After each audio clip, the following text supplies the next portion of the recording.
दोस्तों किसी भी बिल्डिंग को बनाने में हमें 3 इंपॉर्टेंट पर्संस की जरूरत होती है। एक जो हमारा स्ट्रक्चर डिजाइन करे, दूसरा जो उसे बनाए और तीसरा जो उसे सजाए। आज का प्रेजेंटेशन थोड़ा डिफरेंट है, जिसमें हमारे चैप्टर के होनहार फाउंडेशन पर्संस मनीष मखीजा, शंख अग्रवाल, विनय सिंह एक साथ प्रेजेंटेशन देने जा रहे हैं। So दोस्तों, with these beautiful lines, I invite all 3 foundation persons on stage with round of applause. You can't build a great building on a weak foundation. Thank you, everyone. Thank you. Toilet मत जाना उधर, अभी काम चल रहा है plumbing का। 20 minute में ठीक हो जाएगा। 20 मिनट बाद ठीक हो जाएगा।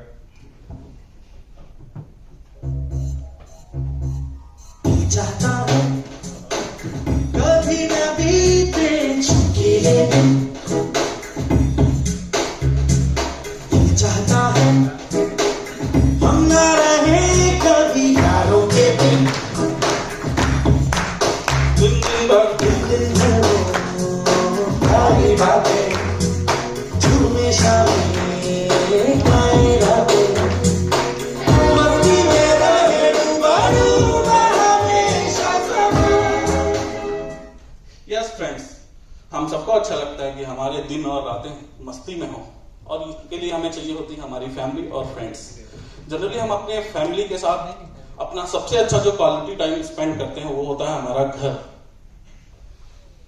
तो फ्रेंड्स, किसका दिल चाहता है कि उसका घर भी ऐसा हो? और इस घर को बनाने के लिए आप लोगों को क्या लगता है कि इसमें संघ की एक्सपर्टीज काम आएगी, या मनीष भाई की, या मेरी? प्लीज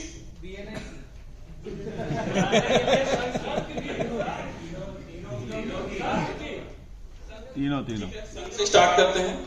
प्लीज संघ, आप बताओ इस घर को आप कैसे बना सकते हो? घर तो बनते बन रहे हैं। शुरू करते, जैसे कि आप लोग मेरे को जानते हैं, अभी लिखा हूँ तो कुछ गलती हो जाए तो ध्यान मत देना। मैं फिर आ गया हूँ इस बार। फिर से वही सब नहीं बताऊंगा कि मैं शंख अग्रवाल हूँ, सिविल इंजीनियर हूँ, एमटेक हूँ, मेरे को काम देंगे तो पूरे चैप्टर को काम मिलेगा और मैं घर बनाता हूँ, ये इस बार नहीं बताऊंगा। इस बार कुछ नया बताता हूँ। जैसे लक्ष्य इंफ्रा आपको याद रहेगा। लक्ष्य इंफ्रा बना था लक्ष्य बिल्डर से। लक्ष्य मेरे कजिन का नाम है, तो अब आपको लक्ष्य याद रहेगा। ठीक, कुछ लोग जानते होंगे और बहुत से लोग हमारे बीच नए हैं, तो उनको बताऊं, मैं काम जो सीखा हूं, मेरे गुरु है आदरणीय नवीन शर्मा जी, जो जिनका तजुर्बा मेरी उम्र से ज्यादा है।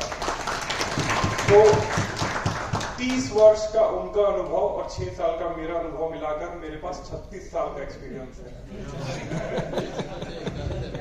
अभी भी। लेकिन मैं सीख रहा हूं, जिनके साथ काम करता हूं उनसे भी सीख रहा हूं, जिनके लिए काम कर रहा हूं उनसे भी सीखता हूं। जैसे संकल्प भैया से काम कर रहा हूं, संकल्प भैया से मैंने धैर्य सीखा, साहिल भैया से परिपक्वता सीखी, ऋषभ भैया से शालीनता सीखी।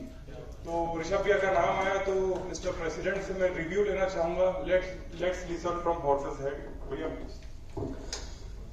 वैसे तो मतलब मेरे 2 साइड्स पे काम चल रहा है शंख का, बट मैं एक साइड के बारे में जरूर आप लोगों के सामने रखूंगा बात। विशाल नगर में मेरा ऑफिस बन रहा है। जिस दिन से मैंने काम इसको सौंपा था, उसके बाद से मैं एक बार भी शायद नहीं गया हूँ उस जगह पर उस जगह पर हर रोज कुछ ना कुछ एक नई इशू खड़ा हो जाता है। कभी नगर निगम वाले आ जाते हैं, कभी कोई सामान उठा के ले जाते हैं, कभी पता चलता है कि जमीन जिसकी जो मैंने जहाँ पे बना रहे हैं वो खिसक गई है, किसी की दीवार टूट गई है, और जिस दिन ढलाई होने वाली थी उस दिन पानी भर गया, पूरा का पूरा तालाब बन गया हो। ये सारी प्रॉब्लम्स आई, बट मुझे एक बार भी जाना नहीं पड़ा। सब कुछ संघ ने अपने आप सेटल किया। हर व्यक्ति से, चाहे ऑफिशियल हो चाहे इंडिविजुअल लेवल में हो, हर चीज को उसने देखा और बहुत अच्छे क्वालिटी से इस चीज को बिल्ड कर रहा है। थैंक यू ऋषभ भैया आपका रिव्यू देने के लिए। तो ऐसे आप सभी से मेरा वो है कि जो भी अपने काम में, आप अपने काम में बिजी रहिए और हमारा काम हमको करने दीजिए। आप अपना काम कीजिए, आप वहां पैसे बनाइए, हमको ला कर दीजिए, फिर हम आप ये स्लाइड चेंज भी हो गई। ये कौन है? ये विनय भैया है। ये जिस प्रकार क्लाइंट को समझा रहे कि रेत को जितना मजबूती से पकड़ेंगे उतना जल्दी फिसल जाएगी, तो वैसे मैं भी बहुत सारी टेक्निकल चीजें आपको समझा सकता हूँ कि रेत में अगर आप ये सोचते हैं कि बहुत ज्यादा सीमेंट डालेंगे तो रेत बहुत मजबूती से पकड़ेगी, ऐसा नहीं। हर चीज का एक प्रोपोर्शन और रेशियो होता है, उस रेशियो में चलेंगे तो ही बेटर रिजल्ट मिल पाएगा। ये आपको नॉन टेक्निकल आदमी से नहीं पता चलेगा। इसका कोई भरोसा नहीं, आज पूजा कल दूजा, ये आपसी कन्वर्सेशन, इसमें डेप्थ में मत जाना। लेकिन इसका सार ये है कि आप किसी लोकल उससे आप काम कराते हैं, कॉन्ट्रैक्टर से कहीं पकड़ के, तो आप वो आज आप पूजा है उसके लिए, कल कोई दूजा हो सकता है। मैं आपको हर हफ्ते हर रोज आपके साथ हूँ, आपके बीच हूँ, तो प्लीज कंसिडर कीजिएगा। नेक्स्ट, ये मेरा अब तक का सबसे बड़ा घर है, 27,000 स्क्वायर फीट ये पहुंच चुका है। लेकिन आपको एक यहाँ ढांचा दिख रहा होगा कि भाई ये क्या है, केवल मतलब एक ऐसे बिल्डिंग जैसी दिख रही है, घर कैसा है। तो इसको बनाने के लिए नेक्स्ट ये बनेगा ऐसा। स्वर्ण भूमि में ये है, दिवाली या न्यू ईयर तक आप इसको एज इट इज ऐसा देख सकते हैं। तो अब ये बनेगा कैसे? हर चीज को मैं नहीं कर सकता। अगर मैं बोलूं कि हर चीज मैं कर सकता हूं तो भरोसा भी मत करना। तो ये बनाने के लिए बहुत मेहनत लगती है, विजुअलाइजेशन लगता है, ड्राइंग्स लगती है, इसकी डिटेलिंग। सिर्फ एक सिंपल से एक छोटी सी ड्राइंग देखो। नेक्स्ट, ये सबसे बेसिक डिटेलिंग है उसकी, बाहर से केवल व्यू की खाली नाप वगैरह है इसमें।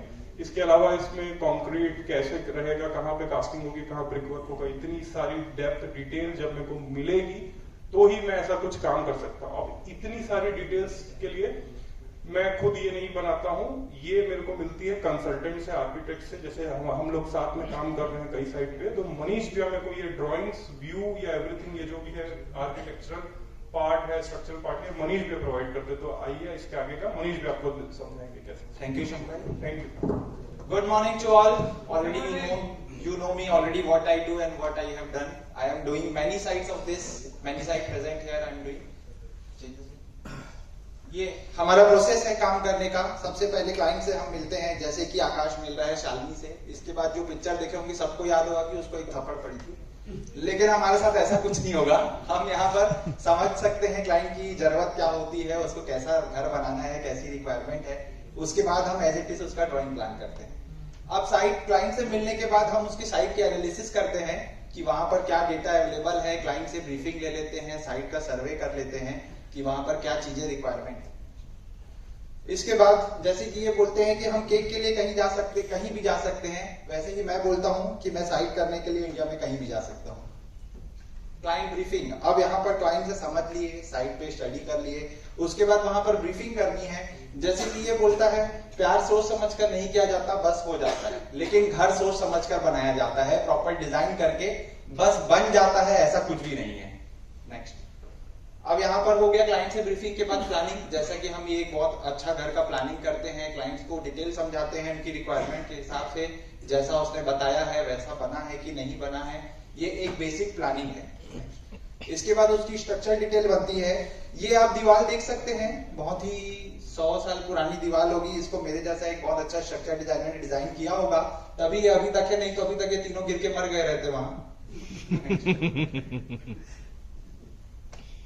ये स्ट्रक्चर होने के बाद अब एक फाइनल एलिवेशन बनता है। जैसे कि ये बिल्डिंग देख सकते हैं, पहले प्लानिंग हुई, उसके बाद स्ट्रक्चर डिटेलिंग हुई, उसके बाद फाइनल एलिवेशन बना। क्लाइंट को समझ में आता है, हम उसको पहले ही विजुअलाइज करा देते हैं कि उसका घर जो वो चाहता है बनने के बाद वो कैसा लगता है। इसके बाद अब जैसे ये देख सकते हैं, इसमें लिखा है या तो ये दोस्ती गहरी है या तो ये फोटो 3D है। जैसे कि मैंने पहले एलिवेशन दिखाया, एक्चुअल फोटो 3D था, लेकिन इतनी जितनी इनकी दोस्ती गहरी है उतना ही हम जितना एक्चुअल वो 3D था उसको वैसा दिखा। इसके बाद आप हमारी सर्विस देख सकते हैं, हम जो जो काम करते हैं, जैसे कि गवर्नमेंट अप्रूवल्स मैंने पहले ही कई बार 30 सेकंड से बोला है। उसके बाद सारी चीजें मैंने आपको ऑलरेडी डिटेल कर दी, architecture planning, structural designing, electrical and plumbing consultancy, 3D elevations and facades and bank estimate also. Why us, हमसे क्यों आपको जुड़ना चाहिए और हम क्यों आपका घर अच्छी तरीके से बना सकते हैं, ये कुछ पॉइंट हैं। मैं एक वास्तु कंसल्टेंट नहीं हूं, लेकिन मेरे को एक बहुत अच्छी जानकारी है वास्तु की, क्योंकि मैं कंटिन्यू बहुत सारे वास्तु वालों के साथ काम कर रहा हूं। और हम एक ऐसा डिजाइन करके देते हैं कि इंटीरियर डिजाइनर को आगे चल के कोई भी प्रॉब्लम ना हो और उसमें कोई तोड़फोड़ ना करना पड़े। क्योंकि बहुत सारे क्लाइंट्स परेशान होते हैं, आर्किटेक्ट अलग रहता है, इंटीरियर अलग रहता है, तो जब इंटीरियर उसमें एड ऑन होता है तो बहुत सारे तोड़फोड़ होते हैं। और हम स्ट्रक्चर हमेशा ऐसा डिजाइन करके देते हैं कि फ्यूचर एक्सपेंशन रहे। ये सारी चीजें तो स्ट्रक्चरल और आर्किटेक्चर पार्ट पे हो गई, जो मैं बहुत अच्छे तरीके से कर सकता हूँ। लेकिन अब आपको अपना घर भी सजाना है, उसका फर्नीचर कैसा होगा, उसका पेंट कैसा होगा, उसके लिए हमको विनय भाई को इंक्लूड करना पड़ेगा। और मेरी रिकमेंडेशन हमेशा यही रहती है, जब प्लान फाइनल हो, जब स्ट्रक्चर बने, तभी एक इंटीरियर डिजाइनर को उसके साथ जोड़ लेना चाहिए, क्योंकि इससे क्लाइंट को परेशानी नहीं होती है। इसके लिए आपको डिटेल आगे विनय भाई करेंगे। तो really I am very happy कि ऐसे क्लाइंट और ऐसा घर मुझे भी बनाने मिले। तो नो डाउट मैं घर को बहुत ही अच्छे से ब्यूटीफाई कर सकता हूँ, बट उसमें जो मेरे प्रीवियस वर्क जैसे कि संघ, अगर सिविल प्रॉपर ना हो, अगर सिविल की जो भी कास्टिंग है या तो बीम्स, कॉलम या वॉल का जो खड़ी होती है, अगर वो कुछ उसमें कुछ प्रॉब्लम है तो इंटीरियर में हमें रेक्टिफाई करने में काफी समय लगता है। और सेम वैसे ही अगर प्लानिंग हमें सही ना मिले तो अनवांटेड जगह अगर हमें कॉलम्स आ जाते हैं या हमारे फर्नीचर के लिए ओपनिंग्स या विंडोज का प्लेसमेंट सही जगह ना हो तो हमें भी काफी प्रॉब्लम्स आती है, जो कि टेक्निकल पार्ट है।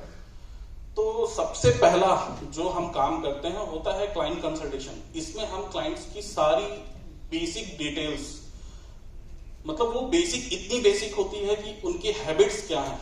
अब एक लेडीज को बेलन राइट हैंड में पकड़ना पसंद है कि लेफ्ट हैंड में, जिससे निकाल के उसको काम करते हुए इजीली।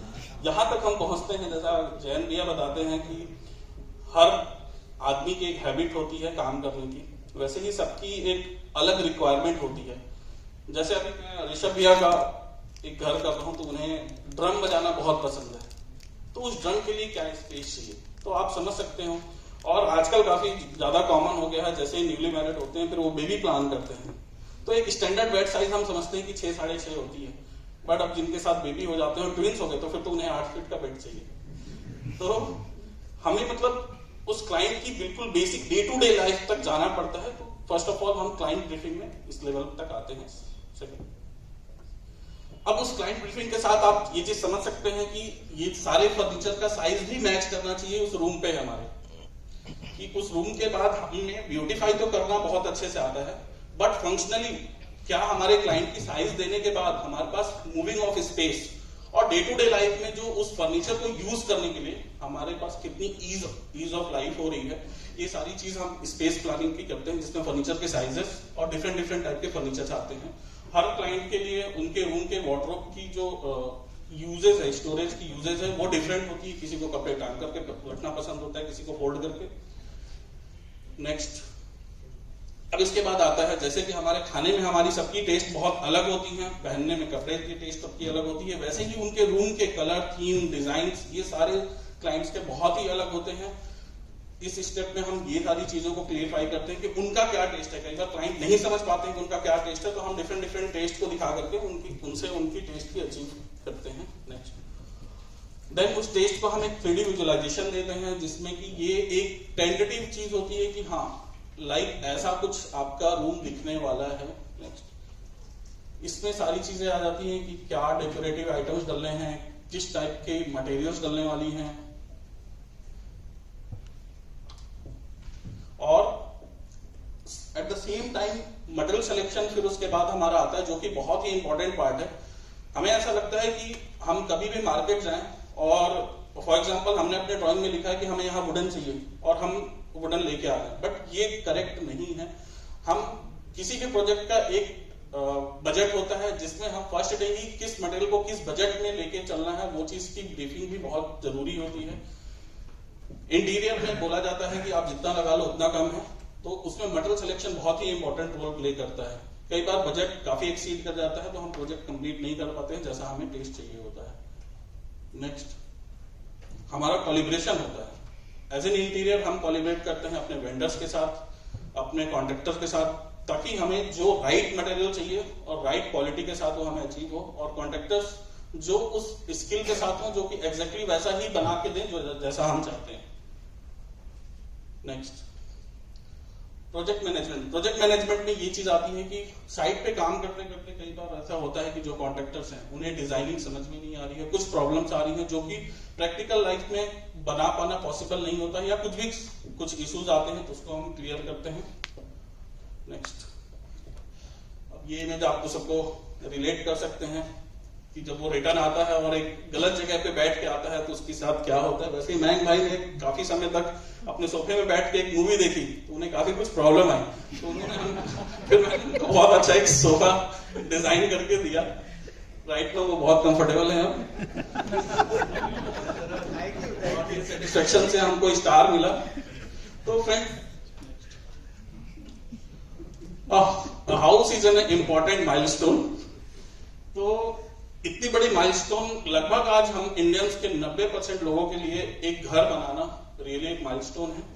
तो इसमें आप देख सकते हैं कि नेक्स्ट, अगर हम तीनों एक साथ मिलते हैं तो क्या क्या चीजें होती हैं। इसमें हमारे टीम वर्क से आपको क्या क्या बेनिफिट्स है, नए आइडियाज मिलते हैं, आपकी टाइम की बचत होती है, आपका पैसा बचता है और आप काफी पीसफुल काम करते हैं। आप जो भी अपना बिजनेस कर रहे हैं उसमें ध्यान दे सकते हैं।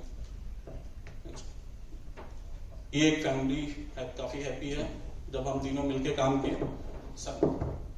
इसके अलावा मैं ये बात मतलब कंक्लूड ये कर बोल के करना चाहूंगा कि कितना जरूरी है शुरू से एक इंटीरियर का होना एक कंसल्टेंट और कॉन्ट्रैक्टर के साथ। संकल्पिया के घर में सीढ़ी इतने ऊपर से स्टार्ट है। मैं बोला भैया चढ़ेंगे कैसे, आर्किटेक्ट तो यहाँ से बताया था, बाकी की कहाँ गई, ये हटवा दिए आके।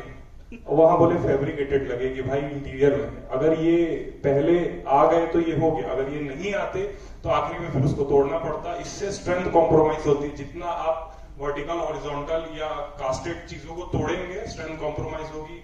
इवन ब्रिक वर्क को भी हम सजेस्ट करते, स्ट्रक्चर वाले सजेस्ट करते कि मत तोड़िए। तो हम लोग तीनों को प्रेजेंटेशन देने का सार यही है हमारे बीच का कि एक साथ जब ये तीन लोग एक साथ काम करेंगे तो परफेक्ट रिजल्ट ऑप्टिमम प्राइस और ऑप्टिमम टाइम में निकल कर आएगा। कोई एक अकेले ये बनाने में उतना सक्षम नहीं हो पाएगा जितना ये टीम वर्क से रिजल्ट आउटपुट आएगा। Thank you everyone, thank you for your kind listening, thank you so much.